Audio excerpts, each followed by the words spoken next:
Well, gun writer Lee Williams is with us once again. Good morning. Good morning, Kathy. And we've been good. How are you? Sorry, we've been talking all morning about this tragedy that happened at an indoor gun range this weekend. Terrible. 14-year-old, who died, accidental shooting. His father actually was the one who had the gun at the time. Yeah. So, and really wanted to get your take on this. Well, most of my readers are experienced shooters, former or current law enforcement, former or current military, hunters, all experienced folks. But this week I'm writing a column. I'm trying to reach the non-experienced shooter, trying to get the casual shooter, the infrequent shooter, and I basically want to drive home a message.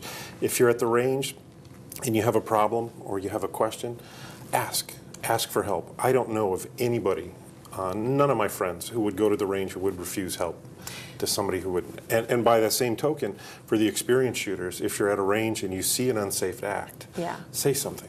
Well, this seems like, and I'm an inexperienced shooter, but this seems like, tell us what happened, because first of all, something bounced back, right? Yeah, he's shooting inside. He got a hot piece of brass, went in his collar, down the back of his shirt. I've been burned by brass I don't know how many times. An experienced shooter will lay the pistol down, get rid of the brass as quickly as they can. Right. Supposedly, according to the sheriff's office, he reached behind him with the gun in his hand and back there discharged a round that killed his 14-year-old son, Stephen.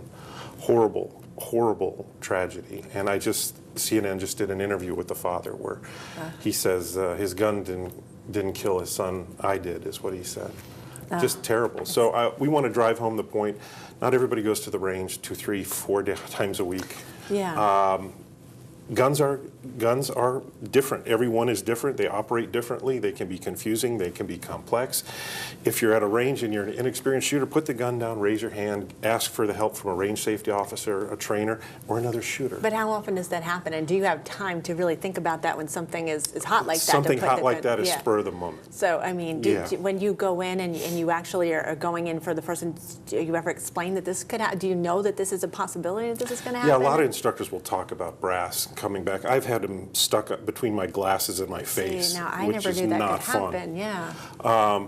Good instructors will stress that point and will constantly preach muzzle discipline, keeping the barrel downrange, keeping the finger off the trigger.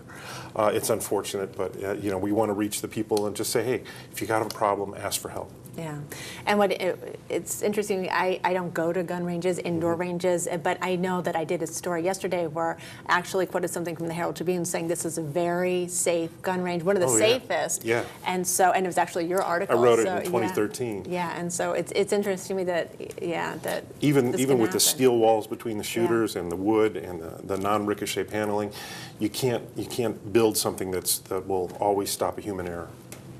All right. Well, I know you'll be going more into depth in this in the paper and your blog and whatnot. Yeah, so we will. All right. Well, thanks, Lee. Thank you, tough Kathy. thing to talk about today. Yeah. All right. We'll be back right after this.